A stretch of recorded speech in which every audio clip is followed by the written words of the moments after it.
Hey, have you ever wondered to do something new, to do something different from your current day to day activity? You always become very cautious of the next step which you are taking. Let's say you want to start a new job, you want to start a new career, or you just want to start a new different life, or a small activity. But sometimes you're not that confident, and sometimes you are hesitant to take a new step. So you might have also felt that people who are very successful they don't have such barriers. It's not true. People who have enough courage to understand that they need some kind of an extra push is always successful. Or I can rephrase it like people become successful only when they try to overcome these barriers. Now, these are the psychological barriers which we keep to ourselves.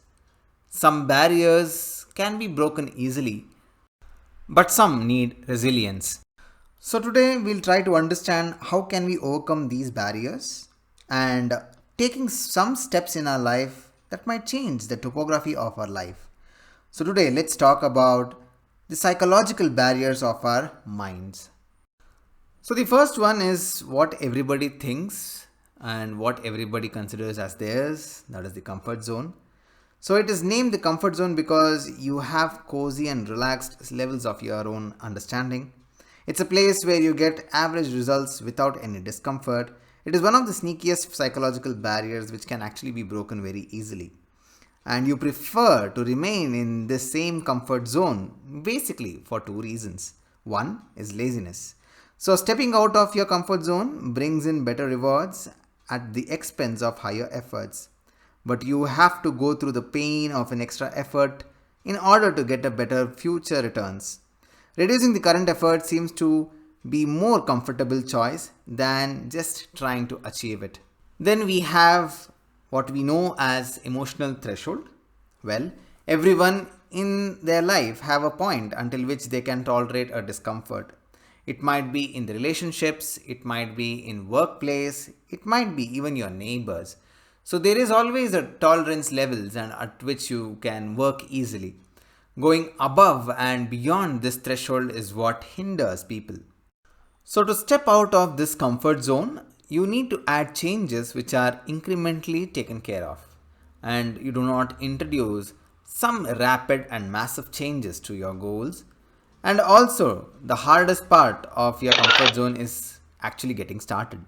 So once you gain a little momentum, stepping it up is much more comfortable. So make sure that you are focusing more on incrementally increasing your day to day output and trying to come out of your comfort zone. Once you are out of your comfort zones, the next fear or next barrier which we look at is the fear of uncertainty. The most common fear associated with risk is the uncertainty of the outcomes. So, not knowing the results scare everybody. And that is how, when we enter an unknown territory, fear forces us to switch into fight or flight mode. So, and this is a very common risk taking factor when it comes to protection. So, your brain start inducing fear to keep you safe. If you look at our evolutions thousands and millions of years ago, such behaviors have been carried forward even today. And whenever we are not comfortable, we are basically more of a hunter gatherers than just being open to the society. So, yes, the mind has been there and the uncertainty has been there, but only the social structures has changed as of today. So, how do we overcome the fear of uncertainty? So often what we do is, if we know that we have to take that risk, we either postpone the decision and thinking that you will come back to it and do it later, but we never do it. Even if you do, you try to push the decision again and the cycle repeats again. So the most effective ways to overcome the fear is to consider the cost of inaction. So ask yourself, how would you entirely look into this matter? And thus postponing the situation is going to actually change in the near future.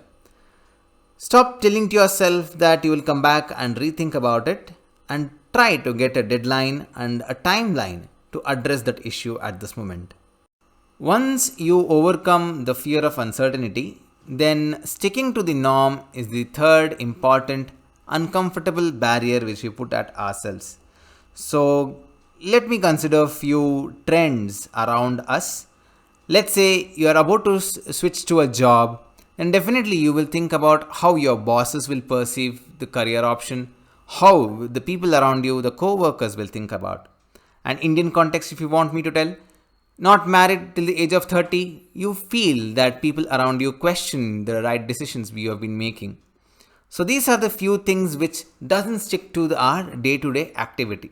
When something which is happening in a norm and somebody questions that norm, then you feel to tend to become more uncomfortable to situations. So how to be away from the norm and without getting distracted or without getting affected is the question. So what you can do is you can either make a decision, ask yourself if you are ready to take up that decision. Before making a decision, ask if it will make you happy in a long run. Stop comparing yourself with others, instead comparing with the younger version of yourself. Be curious and seek clarity, and ask the question repeatedly why for the better interest. And also, start with small changes. If you find it hard to make a drastic change, check if you can break it down into smaller steps. So once you cross the barriers of your norm, now because it's not a regular norm, it's a new trend, there is always a chance of failure.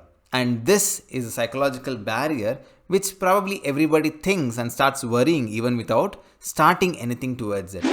So failure and fear of it is the biggest reason why dreams of ours get unfulfilled, leaving people with a life of regret. The anxiety of things going wrong prevents most of the people from taking the first steps. So, in order to overcome fear of your failures, first of all, you need to identify the reason behind the fear. So, you need to ask yourself what and which consequences of failure bothers the most. And once you know the answer, that will help in mitigating the damage. Then trying to differentiate between simple consequences and serious consequences. In most of the cases, the fear manifests itself into a large size, and this size is so big that you basically are not even courageous to appreciate the length and breadth of the failure. So when your fear is only a matter of a small thing, then finding the answers for it becomes easier. And finally, you have to start practicing failing. So until unless you fail for the first time, the fear always is big. So you might fail once or twice, but dealing with the fears and dealing with the failures become easier on a long run. Not everybody are that experienced, but experience or failure will definitely help you rebuilding and re-strategizing your consequences. In most cases, if you anticipate of all angles to be of a failure, then dealing it straightforward and thinking about it in a better way will actually help you eventually. So once you're out of the fear of failure, the last and the final fear is fear of not being good enough. So many believe that working on their dream jobs is beyond their ability. So people convince themselves that they don't have the adequate skill set and they're not good enough, and the dreams are basically impossible for them to achieve. Or even let's say the fear is still looming around that they're not good enough. So how can we try to overcome this fear of not being good enough? First thing is, do a trial and see how it works. If you need more preparations, or if taking this step of being something what you are really thinking, how people will appreciate it. Second is trying to make yourself more equipped in order to understand what exactly you need, and also probably a better timing for a great launch. So be honest with yourself, and if you have a skill set to achieve your dream, pursue it. Don't overestimate your abilities. Unless you are really not having the required skill, the failure and rejection can only demotivate you. Apart from that, nothing should actually stop you from dreaming what you exactly need. So successful people might mention in the interviews that they never expected things to turn out the way it did, but most of them would have aimed at a goal and fought all the psychological barriers in the path. Sure, some of the outcomes might have come as a pleasant surprise, but that doesn't mean that their achievements weren't a shot of luck. So you can only go the distance you see with your mind. So look far and high, only then you'll get where you want to go. So make sure you dream big, and make sure that you overpower your psychological barriers. Seeing soon in the next video. Till then, take care. Think.